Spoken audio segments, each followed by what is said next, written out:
அன்பு நேயர்களுக்கு பணிவான வணக்கம்.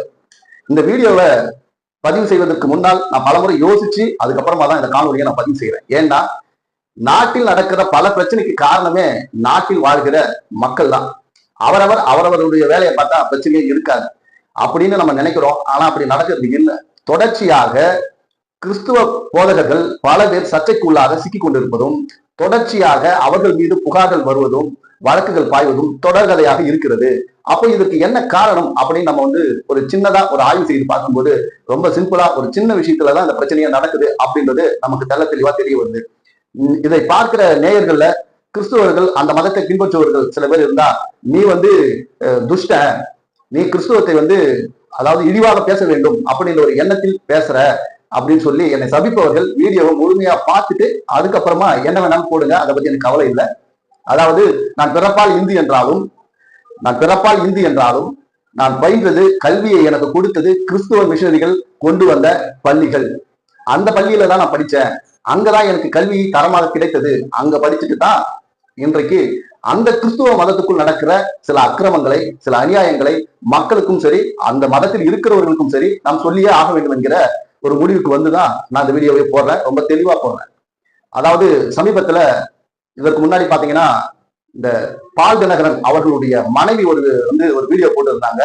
அது குறித்தும் நான் காணொலி பதிவு செய்திருந்தேன். நல்ல ஆதரவு, அதாவது கிறிஸ்தவ மக்களிடமிருந்தே எனக்கு நல்ல ஆதரவு கிடைத்தது. அதற்கு காரணம் ரொம்ப நியாயமா நான் போட்டிருந்தேன். இப்போ இந்த டான் ஜபராஜ் யார்? அவர் ஒரு மத போதகர். இதுக்கு முன்னாடி நான் ஒண்ணு சொல்லிடுறேன். பைபிள்ல ஒரு வசனம் இருக்கு, உலகின் இறுதி நாட்களிலே என் பெயரை சொல்லிக்கொண்டு கள்ள தீர்க்கதரிசிகள் வருவார்கள், அவர்களால் என் நாமம் தூஷிக்கப்படும் அப்படின்னு சொல்லி இயேசு கிறிஸ்து அவர்கள் சொல்லி இருக்கிறார். அதுதான் இப்ப நடந்துகிட்டு இருக்கு. அதாவது இந்த பிரச்சனை எல்லாம் எங்க ஆரம்பிக்குது? ஜான் ஜபராஜக்காகட்டும், பால் தினகரன் ஆகட்டும், இப்ப இருக்கிற ரொம்ப ஹை ப்ரொஃபைல் பாஸ்டர்ஸ் எல்லாரும் பாத்தீங்கன்னா எல்லோரும் பணத்தில் மிதந்து கொண்டிருக்கிறார்கள். அவர்களை கடவுளின் பெயரால் பணத்தில் மிதந்து கொண்டு அவர்களை நம்பி வருகிற விசுவாசிகளை அவர்கள் தவறாக வழிநடத்துகிறார்கள் அப்படின்றதுதான் என்னுடைய பார்வை.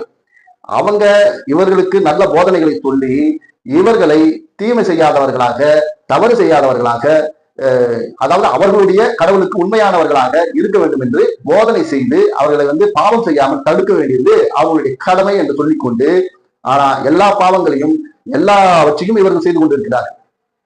அதாவது ஒரு சர்ச்சுன்னு இருந்தா ஒரு 4-5 பேர் உள்ள இருப்பாங்க. அதாவது போதகர்னு இருப்பார், அவருக்கு கீழே சில பேர் இருப்பாங்க, விசுவாசிகள் இருப்பாங்க. அங்க நீங்க நல்லா வாட்ச் பண்ணி பாருங்க, சின்ன சின்ன சபைகளா இருக்கக்கூடிய அங்கெல்லாம் அந்த பிரச்சனையா வர்றதில்லை. காரணம், அங்க பண பிரச்சனை கிடையாது. ஆனால் புகழ்பெற்ற, பெயர் பெற்ற நிறைய பேர் கூடுகிற அந்த சபைகளில் மட்டும் இது போன்ற பிரச்சனைகள், கலவரங்கள் எல்லாம் வருது. இது எல்லாத்துக்கும் ஒரே காரணம், இந்த விசுவாசிகள் தாங்கள் கஷ்டப்பட்டு தாங்கள் உழைத்து கடவுளுக்காக அப்படின்னு சொல்லி அவர்கள் கையிருப்பில் சேர்த்து அதை கொண்டு போய் போடுறாங்க இல்லையா, அந்த காணிக்கை, தசமபாகம், இது எல்லாவற்றில் வருகிற வருமானத்தை அந்த சபையில் கணக்கு பார்க்கும்போது, என்னடா இது, இவர் மட்டும் பாஸ்டர் போர்வையில எல்லாத்தையும் எடுத்து சுபபோகமா அனுபவிக்கிறாரு, சந்தோஷமா இருக்கிறாரு அப்படி என்கிற பிரச்சனைகள் தான் இன்றைக்கு பல சபைகளில் இந்த கலவரத்துக்கு காரணம். இந்து மதமாகட்டும், இஸ்லாம் மதமாகட்டும், கிறிஸ்துவ மதமாகட்டும், என்னை போன்ற கடவுளே இல்லை என்று சொல்கிறவர்களாகட்டும், எல்லோரும் அதாவது போய் சேர வேண்டும் என்று நினைக்கிற இடம் தெரியுமா? மனிதம், அன்பு, யாருக்கும் துரோகம் செய்யக்கூடாது, யார் மனமும் புண்படக்கூடாது, இப்படின்னு நினைக்கிறது தான் எல்லோருடைய நோக்கம். இதுல மதமும் இருக்கு, எங்களை போன்ற மதமே கிடையாது, இந்த மனிதம் தான் முக்கியம் அப்படின்னு பேசுகிறவங்க இருக்கிறாங்க. அப்படிப்பட்ட இந்த காலகட்டத்தில் இந்த ஜான் ஜபராஜ் மாட்டினதுக்கு முக்கிய காரணமே பணத்துல பங்கு பிரிக்கிறது. இங்க ஜான் ஜபராஜுக்கு அதாவது பிரச்சனையா நின்னதே அவருடைய மனைவி. இப்படி இவர்கள் அந்த கஷ்டப்படுகிற, அந்த சபைக்கு வருகிற அந்த மக்கள் கொடுக்கிற அந்த தசமபாகம், அந்த காணிக்கையில் இருந்து இவங்க அடிச்சுக்கிட்டு மடியிறது இல்லாம அந்த மதத்தையே கொச்சைப்படுத்துகிறார்கள். அந்த மதத்தை பின்பற்றுகிறவர்களை ரொம்ப கேவலமாக மற்றவர்கள் பார்க்கும்படி வைக்கிறார்கள். இது இந்து மதத்தையும் போய் சேருது. இந்து மதத்துல ஒருத்தங்க கிளம்பி போய் தனி நாடே வாங்கிட்டான். அவன் கைலாசா அப்படி என்கிற ஒரு நாடையே வச்சு அவன் நடத்திக்கிட்டு இருக்கான். அவன் இந்தியாவால் தேடப்படுகிற ஒரு குற்றவாளி, பாலியல் குற்றவாளி. ஆனால் அவர் சாமியார். அவரு அங்க இருந்து இந்தியாவுக்கு லைவ் கொடுத்துட்டு இருக்காரு.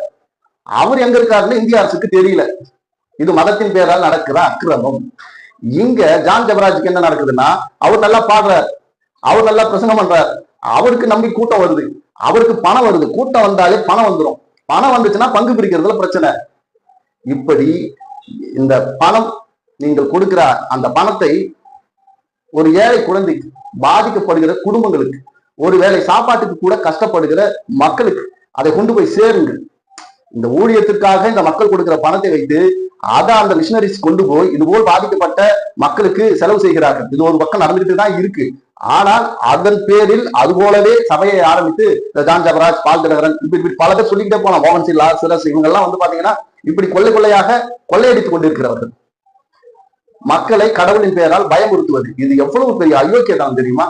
அதை இவர்கள் செய்து கொண்டிருக்கிறார்கள். கேட்டால் மத நம்பிக்கை அப்படின்னு சொல்லி மக்கள் தான் உணரணும். நம்ம எதுக்கு வேஸ்டா அதை போடணும்? இந்தியாவுக்குள் பிரிட்டிஷ்காரர்கள் வந்ததுக்கு பிறகுதான் இந்த கிறிஸ்துவ மதம் உள்ள வருது. கிறிஸ்துவ மதத்தின் மேல் பல பேருக்கு அன்பும் பண்பும் பாசமும் வருவதற்கு முக்கிய காரணம் என்னன்னா, அவன் யாரை ஒடுக்கப்பட்டவன் தாழ்த்தப்பட்டவன் சொல்லி ஓரம் கட்டப்பட்டதோ இந்த இந்து மதத்தால், அந்த இடத்திற்கெல்லாம் இந்த கிறிஸ்துவ மிஷனரிகள் போய் அவர்களுக்கு கல்வியை கொடுத்து, உடை கொடுத்து, உணவு கொடுத்து அவர்களுக்கு சேவை செய்தார்கள். அதை பார்த்த இந்த மக்கள் அவங்க என்ன பண்ணாங்கன்னா, நமக்கு பிறப்பால் இந்துன்னு சொன்னாலும் நம்மள சாதி அடிப்படையில ஒதுக்கி ஓரம் கட்டி வச்சிருக்கான், நமக்கு எதுவுமே செய்யாத இந்த மதத்தை விட நமக்கு எல்லாம் செய்கிற இந்த கிறிஸ்துவ மதம் எவ்வளவோ மேல் அப்படின்னு சொல்லி அவங்க எல்லாம் மதம் மாறினாங்க. அந்த கிறிஸ்துவ மிஷினரி உள்ள வந்ததுக்கு அப்புறம் தான் பல பள்ளிகள் கட்டப்பட்டது. அந்த பள்ளிகள் மூலம் கல்வி அறிவு ஒடுக்கப்பட்ட தாழ்த்தப்பட்ட எல்லா மக்களுக்கும் போய் சேர்ந்தது. அதில் நானும் ஒருவன். இதை நான் வீடியோ போறதுக்கு முன்ன ஆரம்பத்திலேயே நான் சொல்லியிருந்தேன். அப்படி இருக்கும்போது இது போல ஜான் ஜபராஜ், மோகன் சி லாசரஸ், இந்த பால் தினகரன், அவருடைய மனைவி, இவங்களெல்லாம் பார்க்கும்போது இதை வெளியில இருந்த பாக்குற எங்களுக்கு எப்படி தோணுதுன்னா, அதான் பைபிள்ல சொல்லியிருக்கு இல்லையா, உங்களுக்கு எப்படி தெரியும் என்ன கேட்டீங்கன்னா, நான் அதே பள்ளியில் 12ஆம் வகுப்பு வரை படிச்சேன். எப்போ எல்கேஜில ஆரம்பிச்சு 12வது வரைக்கும் அங்கதான் படிச்சேன். அப்ப கிறிஸ்துவ மிஷனரி அந்த ஸ்கூல்ல படிக்கும் போது எனக்கு பல விஷயங்கள் தெரிய வாய்ப்பு இருக்கு. அப்போ அங்க நான் கேட்ட அந்த வார்த்தை, என் பேரால் என் நாமத்தால் கள்ள தீர்க்கதரிசிகள் பெருகுவார்கள் அப்படின்னு சொல்லி ஒரு வார்த்தை இருக்கு. அப்போ இவங்கதான் அந்த கள்ள தீர்க்கதரிசிகளா அப்படி என்ற ஒரு கேள்விக்குரிய நமக்கு வருது. ஆக கிறிஸ்துவ அந்த சகோதரர்கள் சகோதரிகள் உங்களுக்கு வைக்கிற விஷயம் என்னன்னா, காணிக்கையை, நீங்கள் செலுத்துகிற காணிக்கையை அந்த பாஸ்டர் சரியா யூஸ் பண்றாரா, அது மக்களுக்கு போய் சேருதா, அல்லது உங்க சபைக்கே பயன்படுதா, இல்ல அதிக வருமானம் வாங்கிட்டு சும்மா ஜம்முன்னு ஜாலியா சரக்க போட்டுட்டு கார் வாங்கிட்டு ஊர் சுத்திக்கிட்டு எப்படி இருக்கிறாருன்றத வாட்ச் பண்ணுங்க. இந்த ஜான் ஜபராஜ் எல்லாம் பாத்தீங்கன்னா அவருடைய லைஃப் ரொம்ப ஹைஃபையா இருக்கும். இப்படிப்பட்ட வாழ்க்கையை வாழ்ந்திருந்தால் மதர் தெரேசாய் அவங்க எல்லாம் வந்து எல்லாம் இருந்து இந்த குஷ்டரோகிகளுக்காக, தொழுநோயாளிகளுக்காக எவ்வளவு கஷ்டப்பட்டு அவர்களுக்கு மேல அன்பு செலுத்தி எவ்வளவு அவமானங்களை சந்தித்து அவங்க வந்து எவ்வளவு வந்து புனிதமானவர்கள், அப்படி பல பேர் இருந்திருக்கிறாங்க. இவர்களுக்கு மத்தியில் இது போன்றவர்கள் வரும்போது நமக்கு ஒரே கேள்விதான் வருது, யார் நீங்கள் கள்ள தீர்க்கதரிசிகளா அப்படின்னு சொல்லி கிறிஸ்துவ மக்களை அதாவது அவங்களுக்கு வந்து ஒரு விழிப்புணர்வை கொடுக்க வேண்டும் அப்படி என்பதற்காகத்தான் இந்த பதிவு செய்ய வேண்டும் என்று என்னுடைய ஆசை. ஆகவே இதை நான் பதிவு செய்திருக்கிறேன். ஜான் ஜபராஜ் தப்பு பண்ணாரா, யார் தப்பு பண்ணா வந்தா போனான்றதை விவாதிக்க நீதிமன்றம் இருக்கு. ஆனால் இந்த பிரச்சனைகளுக்கு எல்லாம் ஒரே காரணம், நீங்கள் கொடுத்த தசமபாகம், காணிக்கை, நீங்க கொடுத்த அந்த டொனேஷன்ஸ், இது எல்லாம் பணமா மொத்தமா கோடியா மாறி இன்னைக்கு அவங்களுக்குள்ள பிரச்சனை வந்திருக்கு. ஆக இது போல பல பேர் இந்த தமிழ்நாட்டில் மட்டுமல்ல, இந்தியாவில் மட்டும் எவ்வளவு பேர் இருக்காங்க. நீங்கள் தான் பார்த்து உங்களுடைய மத நம்பிக்கையில் நாங்கள் தலையிட முடியாது. ஏன்னா உங்கள் மதத்தில் நடக்கிற அந்த குறைகளை சுட்டி காட்டாமல் இருக்கவும் முடியாது. அப்படி என்பதை இந்த நேரத்தில் கூறிக்கொண்டு உங்களிடமிருந்து விடைபெறுகிறேன். உங்கள் மனதை புண்படுத்த வேண்டும் என்பது எனது நோக்கம் அல்ல. நீங்கள் வீணாகி போய், அதாவது உங்களுடைய பணம் வீணாக போய்விடக் கூடாது அப்படி என்ற ஒரு நல்ல நோக்கத்தில் தான் இந்த வீடியோ போட்டிருக்கேன். ஆக நீங்கள் எந்த விதமான கமெண்ட் போட்டாலும் அதை முழு மனதோடு ஏற்றுக்கொள்ள நான் தயாராக இருக்கிறேன்.